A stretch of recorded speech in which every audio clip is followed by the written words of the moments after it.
Hello guys. आप सब कैसे हैं? राधे राधे। उम्मीद है आप सब अच्छे होंगे।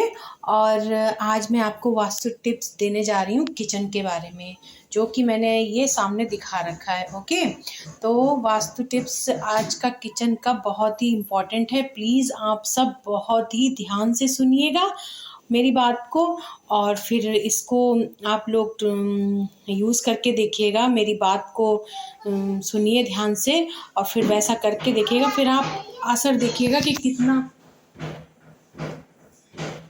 आपको कितना फ़ायदा होगा।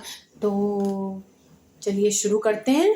और सबसे पहले मैं आपको ये बताऊंगी कि किचन घर में कौन सी दिशा में होना चाहिए। तो किचन की जो दिशा होती है वो अग्निकोण होता है। दक्षिण और पूरब का जो कोना होता है घर का, उसको हम अग्निकोण बोलते हैं। ठीक है, तो वहाँ पर हमें किचन बनाना चाहिए घर में, और वहीं पे अग्नि जलाने से हमारे घर में सुख समृद्धि बनी रहती है। और पैसों के लिए भी बहुत अच्छा होता है। और वहाँ पर खाना बनाने से सब लोग स्वस्थ भी रहते हैं। और अगर कुछ लोगों को नहीं पता होता है, वो लोग कहीं भी किचन बनवा लेते हैं, इधर बनवा लिया उधर बनवा लिया, और बस यूज़ करने लगे। और लेकिन इससे बहुत ही नुकसान होता है हम लोगों को। सबको ये बात नहीं पता होती, इसलिए मैं आज ये वीडियो लेकर आई हूँ। और तो हम लोगों को किचन बहुत सोच समझ के अपने घर में बनवाना चाहिए हमेशा। और किचन में जो हमारा चूल्हा होता है वो किस डायरेक्शन में होना चाहिए। किचन का चूल्हा, किचन में जो चूल्हा रखा होता है, गैस चूल्हा, उसको हम हमेशा पूर्व दिशा की ओर रखना चाहिए, ताकि हमारा जो फेस है, जब हम खाना बनाते हैं तो हमारा फेस हमेशा पूरब की तरफ रहे। तो इससे इससे ये फ़ायदा होता है कि लेडीज़ के लिए भी बहुत फ़ायदा होता है, तो वो स्वस्थ रहती है। और अगर अगर हम किचन में चूल्हे को उत्तर दिशा में रख देते हैं या दक्षिण दिशा में रख देते हैं, तो ये हानिकारक होता है।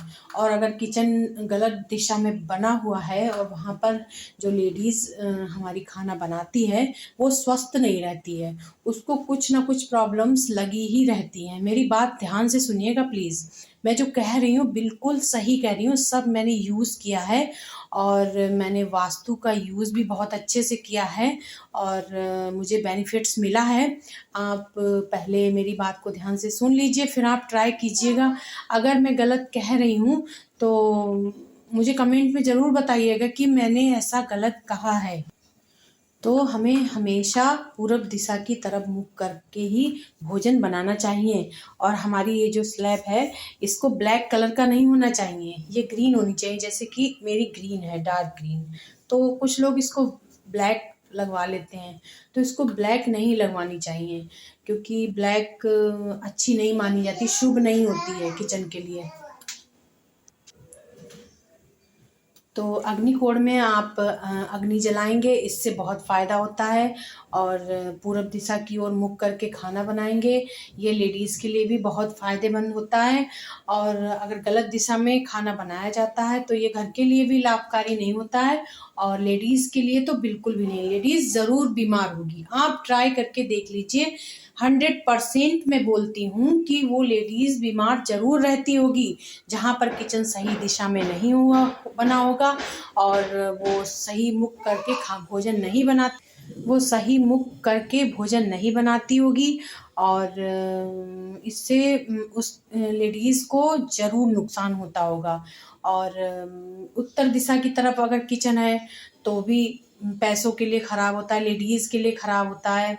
और भी बहुत सी चीज़ें हैं, मैं दूसरी वीडियोज़ लेकर आऊँगी, मैं आपको और पूरा बताऊँगी कि उसमें क्या क्या चीज़ें हैं। पहले तो आप मेरी बात इतनी ही ध्यान से सुनिए, क्योंकि मैं थोड़ा थोड़ा बताना चाहती हूँ, आप लोगों को याद रहे, आप ऐसा कर सको। ट्राई करो ये चीज़ें, और अपने आप अपने घर में किचन को संभालिए थोड़ा सा। और हाँ, किचन में कोई भी लटकती हुई बीम नहीं होनी चाहिए। जैसे कि ऊपर ऐसे इस तरीके से कुछ बीम वगैरह लटका दी जाती है, इस तरीके की बीम नहीं होनी चाहिए। ठीक है, और मेरी जो बीम है वो किचन से बाहर है। ठीक है, और ये जो किचन है मेरा, ये बिल्कुल सिंपल है बिल्कुल एकदम। कुछ लोगों के यहाँ किचन में भी लटकती हुई मैंने देखी है, तो ये बहुत ही हानिकारक होती है। इससे तो बहुत ज़्यादा नुकसान होता है। तो इसके लिए मैं एक उपाय और बताना चाहूँगी आपको कि 2 बांसुरी लेकर आइए आप, और बिम के एक इधर साइड में एक इधर साइड में, दोनों साइड में टांग दीजिए बिम बिम के ऊपर। और बांसुरी की वजह से उसका वास्तु दोष बहुत हद तक कम हो जाता है। आप देखिएगा, ये चीज़ें आप ट्राई करके देखिएगा, ओके। और मैंने जो बताया है वो प्लीज़ आप अपने घर में भी ध्यान से देखिए कि क्या आपका किचन सही दिशा में बना है। और अगर बना है तो तब तो ठीक है, और नहीं बना है तो मेरे पास कमेंट कीजिएगा, मैं आपको उपाय बताऊंगी कि उसमें ऐसा क्या करें आप जिससे कि वास्तु दोष किचन का कम हो सके। Okay guys, bye bye.